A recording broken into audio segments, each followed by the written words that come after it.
মিলাদুন নবীর মাস আসিলে ইমানদার আর মুনাফিকদের পরিচয় মিলে আজ ইমানদারের কলিজাতে আঘাত লেগেছে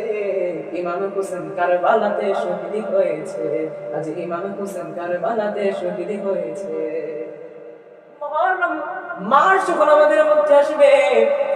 প্রথম কাজটা হইল এই মাসকে সম্মান করা এই মাসকে শ্রদ্ধা করা এই মাসের মর্যাদা এই মাসের গুরুত্ব সকলকে জানানো এই মাসের কতটুকু ফজিলত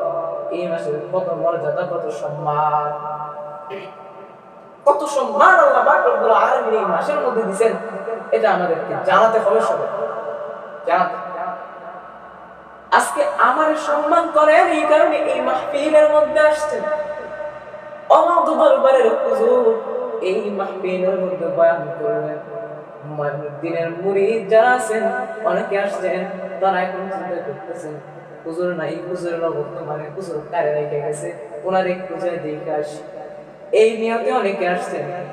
আসছেন দ্বীনের কথা শোনার জন্য আপনারা নিচে বসা আমি উপরে বসা কারণ একটাই সম্মান আল্লাহ পাক রব্বুল আলামিন দুনিয়ার জমিনে যতদিন পর্যন্ত বেঁচে থাকবেন সম্মান নিয়া আমার আল্লাহ পাক রব্বুল আলামিন দুনিয়ার জমিনে মানুষদেরকে বাঁচায় রাখেন মানুষ যখন মইরা যায় সে ভ্যান চালকই হোক রিকশা চালকই হোক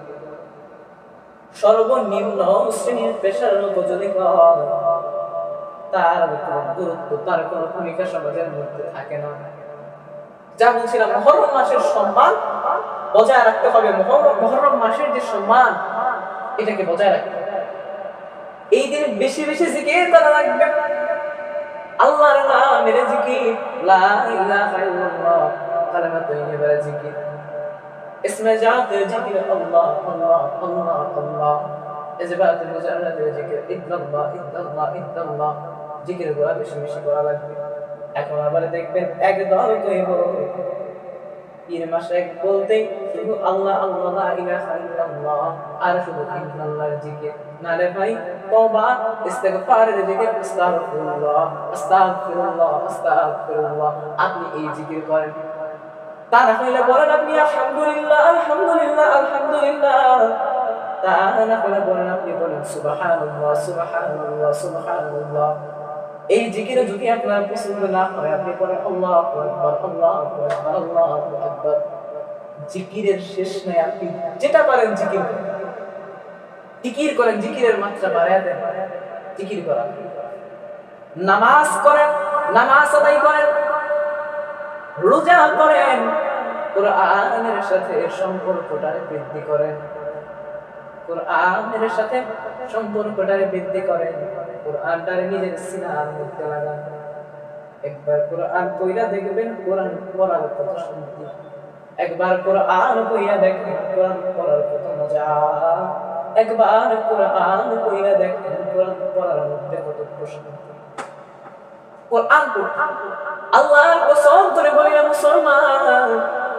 এই মাসে যে ব্যক্তি যে মুমিন যে মুসলমান যে আল্লাহর বান্দা যে হাবিবের উম্মত দ্বীনি কাজে দ্বীনি ইবাদতে আল্লাহর জিকিরে আল্লাহর নবীর ধ্যানে মনে সব সময় আল্লাহর নাম নিবে রাসূলের দরুদ পড়বে আমার আল্লাহ পাক রব্বুল আলামিন বলে আগামী এক বছরের জন্য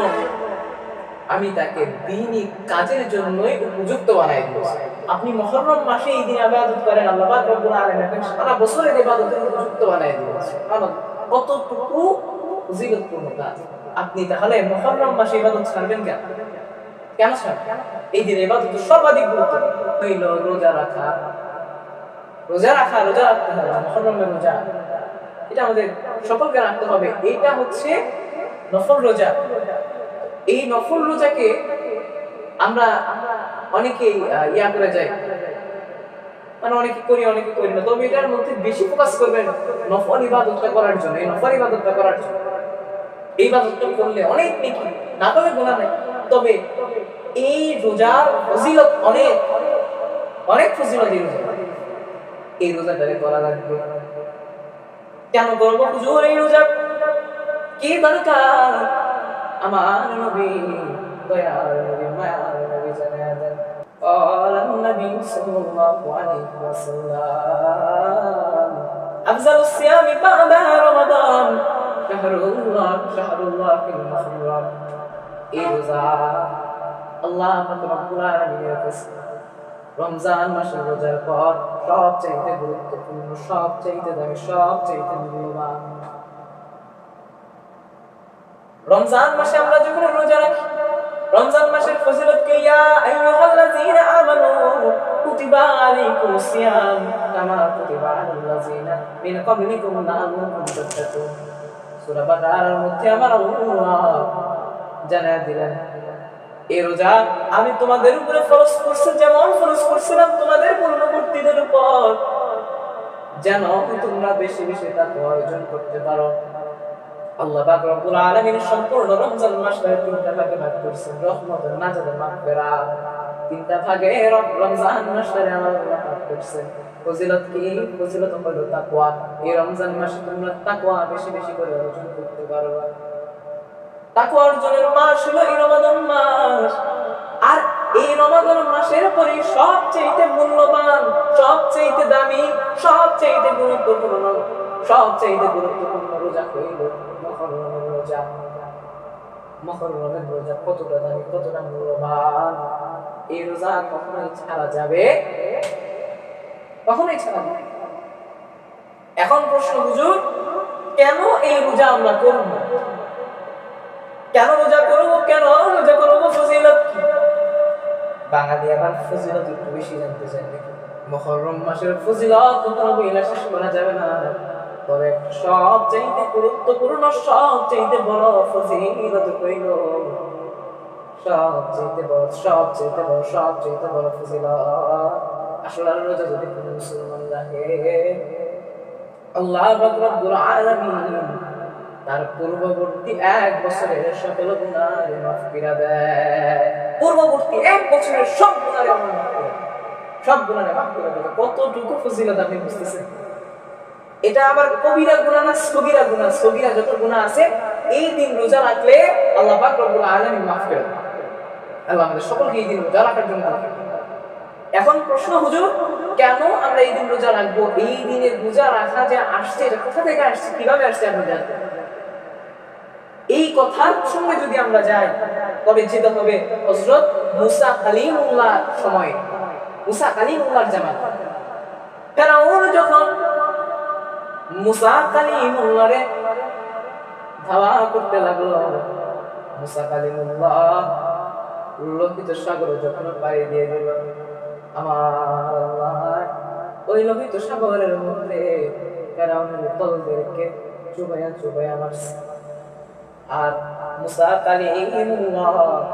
তার সঙ্গ বান্ধবদের নিয়ে ওই পারে চলে গেছে নদীর ওই পারে চলে গেছে লোহিত সাগরের ওই পারে চলে গেছে এই দিনের এই ফলের শুকরিয়া আদায় স্বরূপ আল্লাহ পাক রব্বুল আলামিনের দরবারে মুসা কালিমুল্লাহ 10 মুহররম রোজা রাখতেন রাসূল মুহাম্মদ সাল্লাল্লাহু আলাইহি ওয়াসাল্লাম হিজরতের পর যখন মদিনায় গেলেন সকল মানুষ থেকে রোজা রাখে আল্লাহর নবী জিজ্ঞেস করলেন তোমরা কেন এই রোজা রাখো সাহাবীরা রাসূল সাল্লাল্লাহু আলাইহি ওয়াসাল্লামের এই কথার প্রতি উত্তরে মুসা আলাইহিস সালাতু ওয়াস সালামের এই কাহিনীটা জানাইলেন মুসা আলাইহিস সালাতু ওয়াস সালাম এই কারণে আল্লাহ পাক রব্বুল আলামিনের দরবারে শুকরিয়া আদায় স্বরূপ রোজা রাখতেন ওই জন্য আমরা রোজা রাখি মুসা আলাইহিস সালাতু ওয়াস সালাম আল্লাহ পাক রব্বুল আলামিনকে খুশি করার জন্য রোজা রাখছিল এই কারণে তোমরা রোজা রাখো আজকে থেকে আমি মুহাম্মদ রাসূলুল্লাহ সাল্লাল্লাহু আলাইহি ওয়াসাল্লাম রোজা রাখবো শুধুমাত্র তাই না আল্লাহ পাক রব্বুল আলামিন যদি আমাদের সামনের বছর আগামী বছর যদি হায়াত দেয় আমাদের আল্লাহ পাক রব্বুল আলামিন যদি আগামী বছর হায়াত দেয় আমি নিয়ত করলাম আমি প্রতিজ্ঞা করলাম আমি একটা না আমি সামনের বছর আমি আগামী বছর 9 অথবা 10 অথবা 11 মুহররম রোজা রাখবো 9 অথবা 10 অথবা 11 মুহররম আমি রোজা রাখবো কারণ ইহুদি খ্রিস্টান ওরা তো একদিন রোজা রাখবে ইহুদি খ্রিস্টানদের সাথে যেন না মিলে, এই জন্য আমি আরেকদিন এক্সট্রা রোজা রাখবো। এটা আমাদের জন্য একটা গুরুত্বপূর্ণ দৃষ্টান্ত, আমাদেরকেও এই জিনিস মেনে চলতে হবে। ইহুদি খ্রিস্টানদের সাথে মিল যে জিনিসগুলা, এগুলো আমাদেরকে পরিত্যাগ করতে হবে। বর্তমান যে প্রেক্ষাপট, যে পরিস্থিতি, আমরা বিভিন্ন ট্যাটু, বিভিন্ন ধরনের পশ্চিমা অথবা বিভিন্ন বেধর্মীদের, ইহুদি খ্রিস্টানদের বিভিন্ন কৃষ্টি কালচার গুলো আমাদের নিজেদের জীবনে অ্যাপ্লাই করতেছি। এটা থেকে আমাদের সর্বদা সব সময় দূরে থাকতে হবে। আল্লাহ পাক রব্বুল আলামিন আমাদের সকলকে তৌফিক দান। এখন আসেন 3 নাম্বার কোন কাজটা আমাদেরকে করতে হবে, 3 নাম্বার কোন কাজটা করা লাগবে। এখন আপনারা তালিমে আসছেন শেখার জন্য, যদি কিছু না শিখে যাবে, আমি দরবারে বসে সারা দিন বয়ান করব,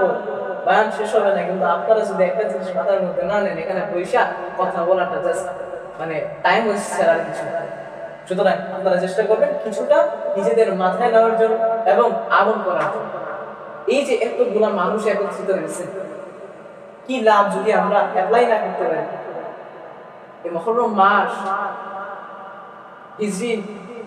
হিজরি নববর্ষের হিজরি বর্ষের প্রথম মাস পহেলা মাস মুহররমে তো আমাদের আমল উৎসব থাকা দরকার। বছরের প্রথম মাস হিসেবে আমরা প্রতিজ্ঞা নিব। কি প্রতিজ্ঞা? আল্লাহ, আমাদের প্রত্যেককে তুমি দিনদার পরহেজগার বানাও। বছরের প্রথম মাস হিসেবে আমরা প্রতিজ্ঞা নিব, আল্লাহ আমাদের তুমি নামাজি বানাও। বছরের প্রথম মাস হিসেবে আমরা প্রতিজ্ঞা নিব, ও আমার আল্লাহ আমারে তুমি নেককার দিনদার পরহেজগার তোমার ভয় আমার অন্তরের ভিতরে জাগরণ করে দাও। তোমার হাবিবের ভালোবাসা আমার অন্তরের মধ্যে তুমি দিয়া দাও। তোমার দ্বীনের পথে চলার জন্য তুমি আমাকে তৌফিক দাও। তোমার বান্দা হিসেবে আমাকে তুমি কবুল করিয়া নাও। মওলা, আজকে থেকে আমি তওবা করলাম, সব গুনাহ তুমি মাফ করে দাও। আজকে থেকে নিয়ত করলাম, আজকে থেকে প্রতিজ্ঞা করলাম, আল্লাহ কসম করে বলি জীবনে জান্নাতে নামাজ যাবে না। এই নিয়ত, এই প্রতিজ্ঞা আল্লাহর দরবারে করা লাগবে, আল্লাহর দরবারে করা লাগবে। এই যে 3টা জিনিস বললাম, এই 3টা জিনিস আমাদের সকলের অন্তরের মধ্যে যেন গেঁথে যায়। আজকের এই মাহফিল থেকে যেন শিখতে পারি, এই বিষয়টা খেয়াল রাখতে হবে। অনেকের মধ্যে দেখা যায় মুহররমের 10 তারিখে একটা এমন একটা আনন্দ, এমন একটা হাত পা কাইটা তারা উৎসব করে, ঢোল তবলা বাজে, উৎসব করে, ঢোল তবলা বাজে, আনন্দ করে। আপনি নিজের বিবেক দিয়ে একবার চিন্তা করে দেখবেন, এটা কি আসলেই করা লাগবে কি না। একটা জিনিস তো বোঝা দরকার, ওলিদের প্রতি শ্রদ্ধা আমারও আছে। এদেশের শাহজালাল ইয়ামিনী রাহমাতুল্লাহ আলাইহি, শাহ কোরআন ইয়ামিনী রাহমাতুল্লাহ আলাইহি আছেন, তাদের সুবাদে আমরা দিনকে পাইছি। তার মানে তো এইটা না নিজের হাত পা কাইটা কুটে তাদেরকে স্মরণ করব। মুহররম এবং ঈদ মিলাদুন নবী, এই দুটো দিন আসলে ঈমানদার এবং মুনাফিকের মধ্যে পার্থক্য চেনা যায়। ঈমানদার এবং মুনাফিকের মধ্যে পার্থক্য চেনা যায়। আমাদের দেশে একদল আবার ডিজিটাল মুনাফিক নামছে, এই যে মাহফিলে আসছে, আমার মাহফিলের রসুল জানেন কি, আমি যে খোলাখুলি বলে দিই, আমার মাহফিলের রসুল হচ্ছে আমি ডিরেক্ট বলে দিই যে আপনি আমার মাহফিলে আসছেন, আমার গাড়ি ভাড়া দেওয়া হবে, প্রাইভেট কার দিয়ে আসবেন। তারপরে আমার গাড়ি ভাড়া দেওয়ার পরে আপনি আমাকে যা দিবেন না দিবেন না। তো অনেক মৌলানা আছে দেখবেন কি করে, চুক্তি করে নেয়। এই চুক্তি করা যাবে না। এই জন্যই বলি মুহররম মিলাদুন নবীর মাস আসিলে ঈমানদার আর মুনাফিকদের পরিচয় মিলে। আজ ঈমানদারের কলিজাতে আঘাত লেগেছে, ইমাম হোসেন কারবালাতে শহীদ হয়েছে। আজ ইমাম হোসেন কারবালাতে শহীদ হয়েছে।